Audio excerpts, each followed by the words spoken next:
Que a paz do Senhor esteja com todos. Amém. Sejam todos muito bem-vindos, aqueles que nos visitam, aqueles que estavam viajando, estavam fazendo outra coisa, que não estiveram aqui nos últimos tempos. Eu sei que tem irmãos voltando para o Brasil, tem irmãos de outras cidades, né? Eu acho que é o Almir, é isso? Altamir, ele é de Paracatu. Sejam muito bem-vindos, viu? Deus abençoe. Então, a minha filha não veio hoje, a Helena, porque ela está com conjuntivite. E ela não quer passar essa doença para ninguém. Então, ela e minha esposa ficaram em casa, tá bom? Mas, graças a Deus, ela já está se recuperando. Descobrimos ontem.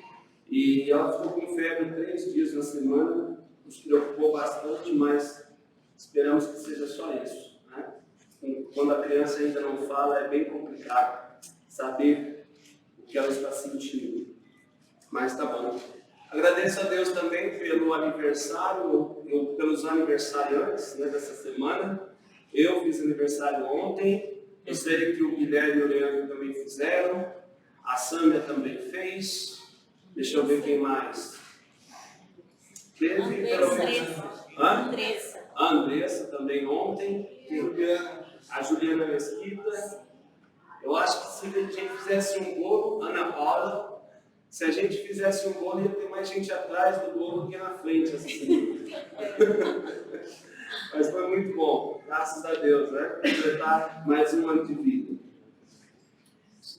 Irmãos, eu venho falando numa sequência há algumas semanas sobre vários temas das Escrituras. Hoje eu queria falar de um tema que para mim, assim como para você ou para muitos de nós, é um tema que nos preocupa bastante. É um tema muito preocupante. Porque eu penso que quando se fala em determinados assuntos nas Escrituras, o desafio se torna muito maior do que a própria palavra em si. Através de toda a Bíblia, nós percebemos uma necessidade que Deus mostra ao ser humano de que ele precisa ser santificado ou precisa passar por um processo de santificação para que o homem possa adorá-lo. Então, nesse sentido, eu vejo que é muito difícil para o ser humano falar em santificação no mundo contemporâneo, na atual sociedade, é quase que motivo de chacota. O que é ser santo para você? Ou se você for muito santo, as pessoas podem até te rotular de alguns apelidos, não é? Por quê? A nossa sociedade está impregnada de coisas que nos afastam dessa ideia de santificação. As informações que eu recebo, que você recebe durante o seu dia, durante os seus momentos de lazer, as pessoas com as quais você se relaciona, as pessoas que você precisa dialogar, muitas vezes usam termos e palavras, ideias, que são, de certa forma, muito vulgares e muitas vezes impuras, impróprias. Então, veja, é fundamental que nós falemos sobre isso. Alguém precisa falar do contrário. Já que todo mundo está falando de liberdade, de expressão, de manifestação, de pensamento, já que nós muitas vezes priorizamos isso como se fosse assim uma dádiva, a nossa liberdade, não é? Nós precisamos ser libertos, precisamos fazer aquilo que nos dá prazer. Então logo você já começa a imaginar como que é as letras das músicas que as pessoas ouvem. Logo você já começa a perceber as ideologias políticas. Então nós vivemos numa sociedade impregnada de um momento de impureza. Eu não sei se você se sente bem ou como você se protege disso. Mas Deus quer ter um povo santo. Desde a criação da humanidade, Deus quis um povo santo.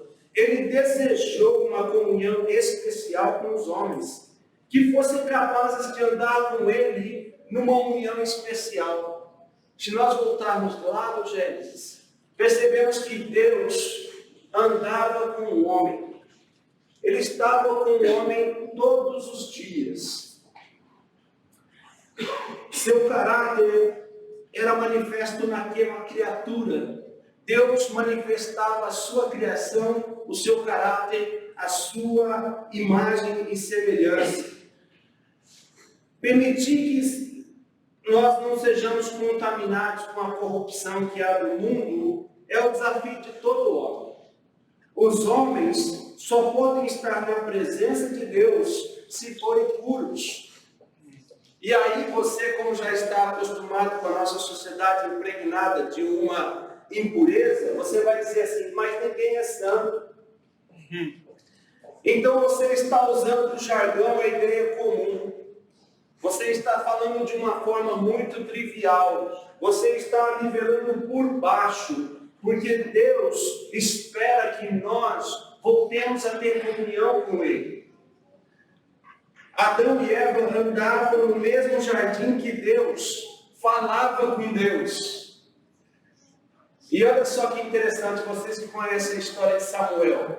Samuel foi chamado por Deus várias vezes através de um sonho. Na verdade, uma voz de um anjo.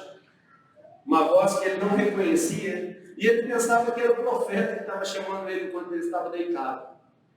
E aí depois, pela terceira vez, ele respondeu assim, Senhor, fala, que o teu servo está ouvindo. Amém. Deus queria falar com aquele homem. Deus quer falar com o ser humano. Deus quer comunicar conosco. Mas é claro que o ser humano, por estar afastado de Deus, vai criar mecanismos para que essa comunicação seja interferida. Você e eu conseguimos muitas vezes ouvir várias vozes, mas não a voz de Deus. Tem vozes que você ouve já faz tempo, e ela continua martelando na sua cabeça, porque assim você se convence daquilo que não é a vontade de Deus.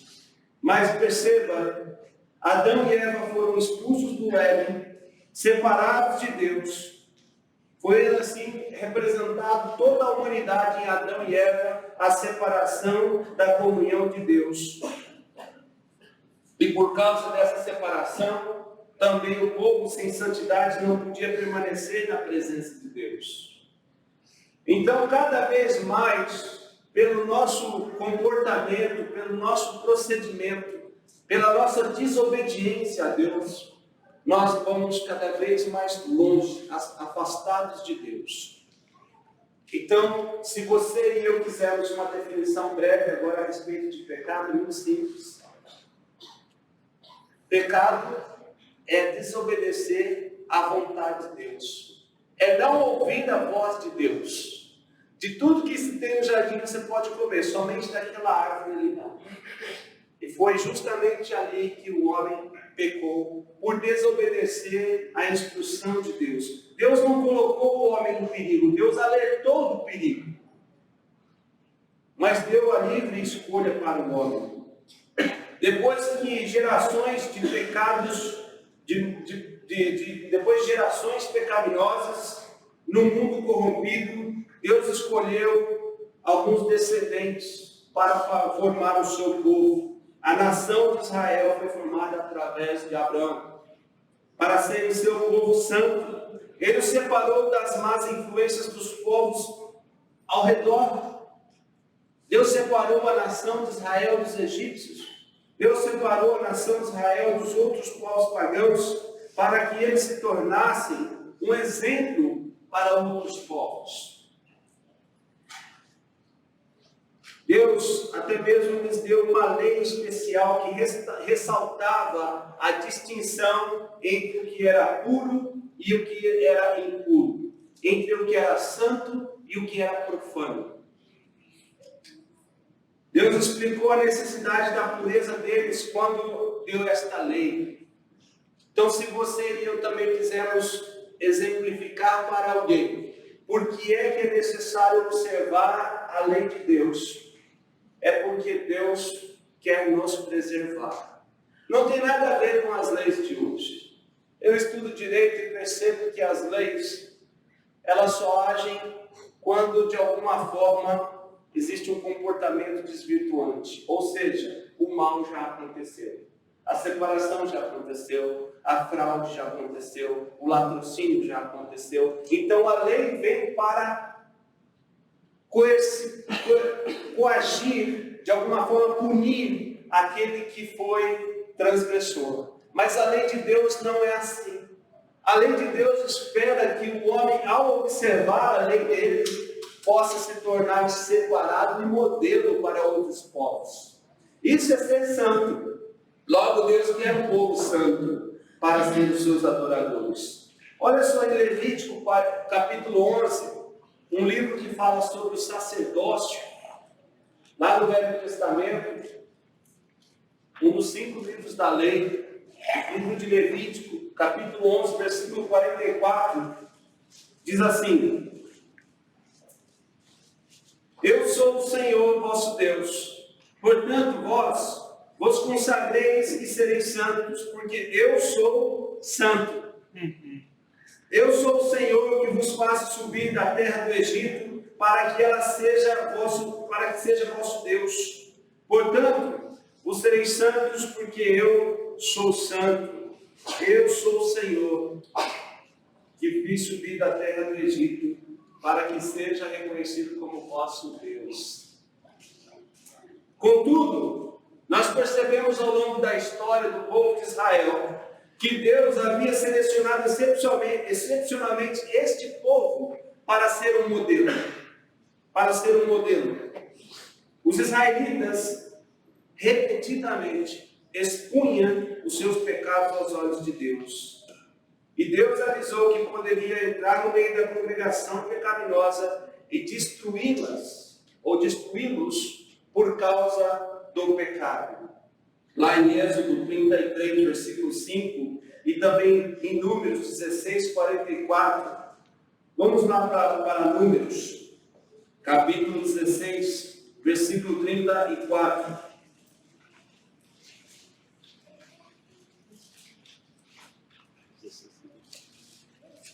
Desculpa. Números 16, 44. Versículos 44 e 45. E o Senhor disse a Moisés: saia do meio dessa comunidade, para que eu acabe com eles imediatamente. Mas eles se prostraram com o rosto em terra. Versículo 46. E Moisés disse a Arão: pegue o seu incensário e põe incenso nele, com fogo, tire do altar, e vá depressa até a comunidade para fazer propiciação por eles, porque saiu grande ira da parte do Senhor, e a praga começou. Então perceba que Deus de alguma forma intervém na vida de um povo quando esse está vivendo de uma forma impura e profana. E a grande questão que você e eu devemos nos perguntar: Deus ainda quer um povo santo? Qual será então os mecanismos que Deus vai utilizar para purificar o seu povo? No Velho Testamento, muitas vezes quando havia algo impuro, aquilo precisava ser queimado com fogo. Precisava ser destruído por completo. Até mesmo as cinzas tinham que ser jogadas fora do acampamento. Por que Deus queria esta purificação no meio do seu povo? Deus quer um povo santo e providenciou os meios para purificar o seu povo pecador. Os cristãos são o povo de Deus. Esta é a relação. Aqueles que se dizem ser seguidores de Jesus deverão conduzir-se como um povo santificado e purificado da impureza do mundo. Difícil. Não é fácil. Eu e você vivemos num mundo impuro. Num mundo onde as pessoas exaltam a promiscuidade, onde falar de sexo é a coisa mais comum e normal, seja para qualquer idade, seja na televisão, na internet, nos grupos de WhatsApp, no Facebook, essas coisas que a gente tem acesso, essas informações inúteis que muitas vezes não nos levam a nada. Em 1 Pedro, capítulo 2, verso 5, abra sua Bíblia comigo lá no final da Bíblia, no livro de 1 Pedro, capítulo 2.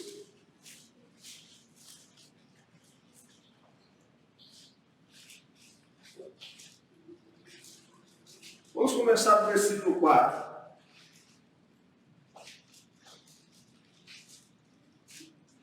À medida que se aproxima dele a pedra viva, rejeitada pelos homens, mas escolhida por Deus, e é preciosa para ele, vocês também estão sendo utilizados como pedras vivas na edificação de uma casa espiritual para serem sacerdócio santo, oferecendo sacrifícios espirituais aceitáveis a Deus, por meio de Jesus Cristo.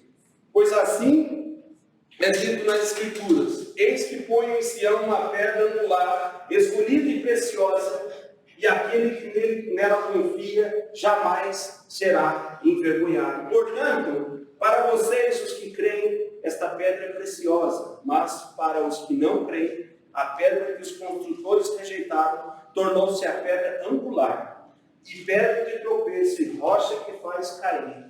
Os que não creem tropeçam, porque desobedecem à mensagem para o que também foram destinados. Vocês, porém, são geração eleita, sacerdócio real, nação santa, povo exclusivo de Deus. E agora a mensagem, a missão, a adoração, para anunciar as grandezas daquele que os chamou das trevas para a sua maravilhosa luz. Deus quer que nós sejamos um povo escolhido, exclusivo, sacerdócio real, nação santa, povo de propriedade exclusiva de Deus, para fazer o quê? Para anunciar as boas novas. Amém. Você se sente assim? Você se sente parte do povo de Deus? Você se vê com esta missão? Você percebe que isto é para você? Por isso que às vezes é necessário algum sacrifício. A santificação é essencial para ter comunhão com Deus. É um processo necessário para o cristão. Lá no livro de Isaías, capítulo 6, nós temos uma passagem bem interessante, como que Deus purificou o profeta para que ele pudesse realizar a obra. Isaías, capítulo 6. Versículos de 1 a 7. No ano que o rei Uzias morreu, eu vi o Senhor assentado num trono alto e exaltado, e a aba de suas vestes enchia o templo. Acima dele estavam os serafins, cada um deles tinha 6 asas, com 2 cobriam o rosto, com 2 cobriam os pés, e com 2 voavam, e proclamavam uns aos outros: Santo, Santo, Santo é o Senhor dos exércitos. A terra inteira está cheia da sua glória. Ao som das suas vozes, os batentes das portas tremeram, e o templo ficou cheio de fumaça.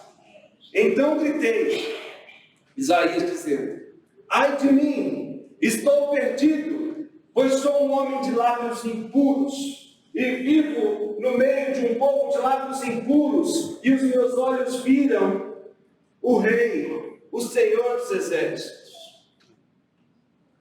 Logo, um dos serafins voou até mim, trazendo uma brasa viva, que havia tirado do altar com uma tenaz, e ele tocou a minha boca e disse: veja, isto tocou os seus lábios, por isso a sua culpa será removida, e o seu pecado será perdoado.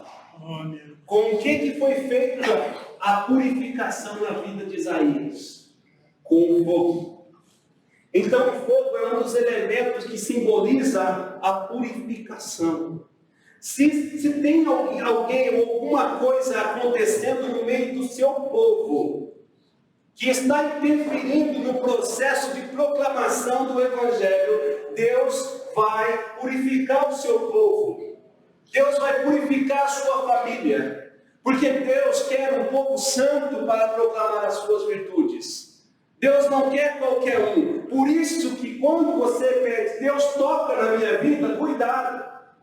Deus pode fazer com que o fogo consuma algumas coisas da sua vida. Então não é coisa simples, não é coisa comum estar na presença de Deus. E se você está na presença de Deus hoje, de uma forma impura, Deus vai tocar em você. E vai extirpar da sua vida aquilo que é impuro. Porque Deus quer os seus adoradores desta forma. Deus quer que os seus adoradores sejam puros.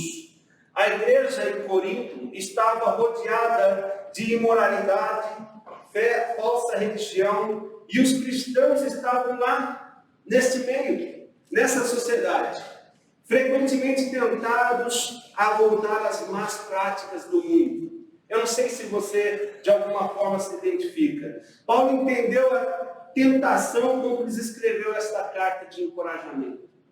A igreja de Corinto estava numa cidade extremamente promíscua, imoral.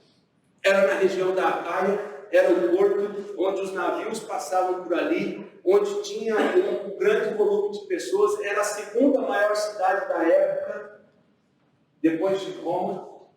E lá a imoralidade era muito grande. Paulo ensinou que o pecado não tem lugar na vida do cristão, ou pelo menos não deveria tomar partido. Para nós exemplificarmos, já li esse texto em outros momentos, mas prefiro ler de novo. 1 Coríntios 6, 14.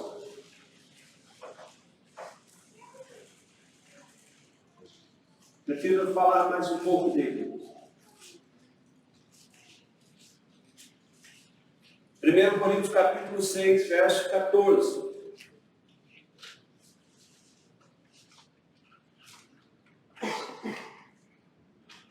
Por seu poder, Deus ressuscitou o Senhor e também nos ressuscitará. Vocês e também nós ressuscitará. Vocês não sabem que os seus corpos são membros de Cristo? Tomarei eu os membros de Cristo e o unirei a uma prostituta? De maneira nenhuma. Vocês não sabem que aquele que se une a uma prostituta é um corpo com ela? Pois como está escrito, os dois serão uma só carne. Mas aquele que se une ao Senhor é um espírito com ele. Deus quer ter uma unidade de espírito conosco. Agora o versículo 18. Eu não sei se fugir para você é um ato de covardia ou de lealdade. Mas olha o que Paulo diz. Fuja da imoralidade sexual. Todos os outros pecados que alguém comete fora do corpo, os comete. Mas quem peca sexualmente, peca contra o seu próprio corpo. Acaso não sabe que o corpo de vocês é santuário do Espírito Santo, que habita em vocês, e que lhes foi dado por Deus, e que vocês não são de si mesmos? Vocês foram comprados por alto preço. Portanto, glorifiquem a Deus com o seu próprio corpo. A diferença entre o cristianismo verdadeiro e o cristianismo por conveniência é o cristianismo levado de uma forma mundana. Em que sentido? No passado, no judaísmo, havia uma forma de adorar a Deus. As pessoas adoravam a Deus no templo. Adoravam a Deus quando levavam os seus sacrifícios lá por meio de um animal. As pessoas adoravam a Deus no Velho Testamento porque tinha um sacerdócio que interferia por ele. Na nossa sociedade hoje, ou melhor, no cristianismo, Nós não adoramos a Deus daquela maneira. Nós não adoramos a Deus como os católicos fazem. A santidade não está nos elementos da adoração. Está no cristão, está na pessoa, não está nos elementos. A santidade não está no templo, a santidade não está no sacerdote, a santidade não está na romaria, não está na novena, não está naquilo que o ser humano pode ver. Está na pessoa. Por isso que é interessante essa passagem, porque ela fala: glorifiquem a Deus por meio do seu corpo. Oh, meu Deus. Deus não habita no templo lá em Jerusalém. Deus não habita no crucifixo. Deus não habita nos símbolos da igreja, no candelabro, na taça, sabe, naqueles elementos que parecem religiosos, têm aparência de religiosidade. Deus habita em você. Amém. Deus precisa de representantes vivos, não objetos inanimados. Deus precisa de nós entendamos isso, que nós somos a habitação do seu Espírito e proclamamos as suas verdades. É isso que eu gostaria de exemplificar. Os outros povos podem ter dúvidas a respeito de Jesus, mas nós não.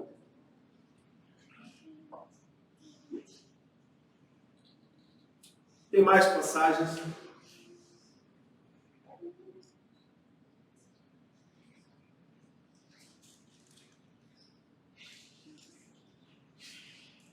Certas regiões do nosso país têm dificuldades nesse sentido.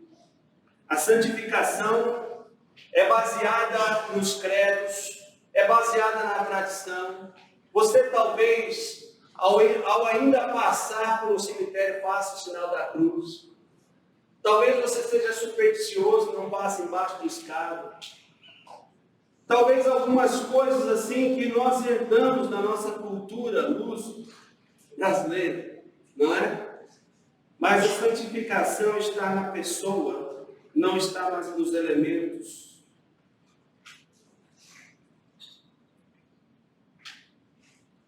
A santificação é baseada na nossa relação com Deus. Paulo continuou nos versículos 16 e 18 a dizer que se a base da santificação é a nossa relação com Deus, ele usa uma linguagem do Velho Testamento para mostrar que, no livro de 1 Coríntios, não há comunhão entre alguns cristãos e alguns da sociedade. Não há comunhão com algumas situações. Deixa eu só pegar aqui a passagem. 2 Coríntios.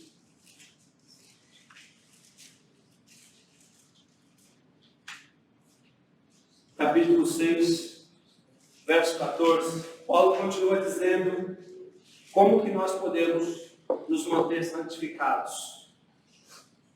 Não se põe em julgo desigual com os crentes. Capítulo 6 de 2 Coríntios, verso 14. Pois o que tem em comum a justiça e a maldade? Ou que comunhão pode ter a luz com as trevas? Que harmonia entre Cristo e Belial? Que há de comum entre os crentes e os descrentes? Que acordo há entre o templo de Deus e os ídolos? Pois somos santuários do Deus vivo, como disse Deus. Habitarei com eles e andarei entre eles, eles serei o seu Deus e eles serão o meu povo. Portanto, saiam do meio deles e separem-se, diz o Senhor. Não toquem em coisas impuras, e eu os receberei. Eu lhes serei pai, e vocês serão meus filhos e minhas filhas, diz o Senhor, o Todo-Poderoso. Versículo 1. Amados, visto que temos essas promessas, purifiquemo-nos de tudo que contamina o corpo e o espírito, Amados, visto que temos essas promessas, purifiquemo-nos de tudo que nos contamina o corpo e o espírito, aperfeiçoando a santidade no temor de Deus. Nós precisamos aperfeiçoar a nossa santidade no temor de Deus. Mas o problema é que nós, muitas vezes, queremos contradizer aquilo que Deus diz. Não há comunhão entre luz e trevas. Não há comunhão entre o santuário de Deus e os ídolos. Mesmo embora alguns se dediquem bastante ao dinheiro. Mesmo embora algumas pessoas se dediquem muito às suas carreiras. Mesmo que isso possa custar a sua vida espiritual. Não há comunhão. É como tentar misturar água e óleo. Não tem como misturar certas coisas. Embora alguns de nós insistamos com isso. O desejo básico de Deus é que nós permaneçamos em comunhão com Ele. Mas um Deus puro não pode ter amizade com o pecado. Não pode compactuar com o erro. Foi para isso que Jesus veio ao mundo, para eliminar o pecado do mundo. Logo, Deus não pode ter comunhão com alguém que não foi purificado, que não foi tocado por Ele. Então, minha pergunta é: você precisa ser tocado por Deus? Tem alguma área da sua vida que precisa ser tocada por Deus nesta manhã? Ou talvez a sua vida toda? Queremos aproveitar a oportunidade de estar na presença de Deus. Primeiro versículo do capítulo 7 oferece conclusão de que a prática de uma comunhão leva muitas vezes a pessoa a se separar de Deus. Por causa do grande privilégio que nós temos de estarmos na presença de Deus, Ele nos convida a sermos purificados. Não seja apenas um espectador. Deus está aqui e quer ter comunhão com você e comigo. Impureza não faz parte da comunhão com Deus. Vivemos num mundo que tem sido manchado por milhares de anos pelo pecado. Falar sobre pecado é quase que motivo de chacota. As pessoas não levam a sério isso. Estamos rodeados por violência, pornografia, desonestidade, falsa religião, infidelidade. Deus não pretende que nós nos isolemos do mundo, mas que nós sejamos a luz do mundo e o sal da terra. Fuja das imoralidades do pecado. Santificação no mundo de corrupção, injustiça. Será que é possível? Amém. Existem alguns que acreditam nisso. Existem muitos que ainda não se dobraram, porque não se permite se corromper pelo mal. Porque tem uma convicção forte e firme no Senhor. Porque sabe que aqui este mundo é transitório, é passageiro, e que os prazeres deste mundo não podem ser comparados com a glória que há de vir. Então, se você é daqueles que não querem se dobrar aos 7.000, ainda tem os 7.000 que não se dobraram a Baal. Nunca foi fácil viver no meio de um povo impuro, buscando a santidade. No mundo de corrupção e injustiça, mas é possível. Jesus provou isso durante sua vida de pureza sem pecado. A nossa responsabilidade é seguir os seus passos. Quero encerrar com uma passagem de 1 Pedro 2, 21.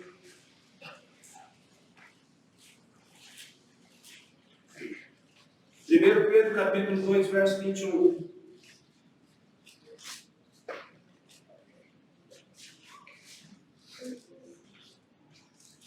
Para isso vocês foram chamados, pois também Cristo sofreu no lugar de vocês, deixando-lhes o exemplo para que sigam os seus passos.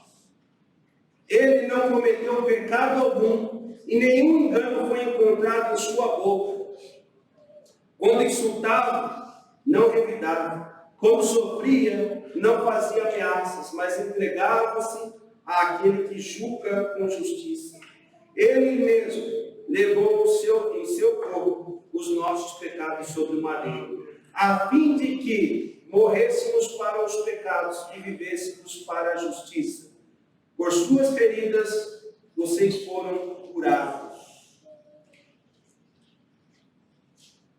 Por suas feridas, vocês foram curados.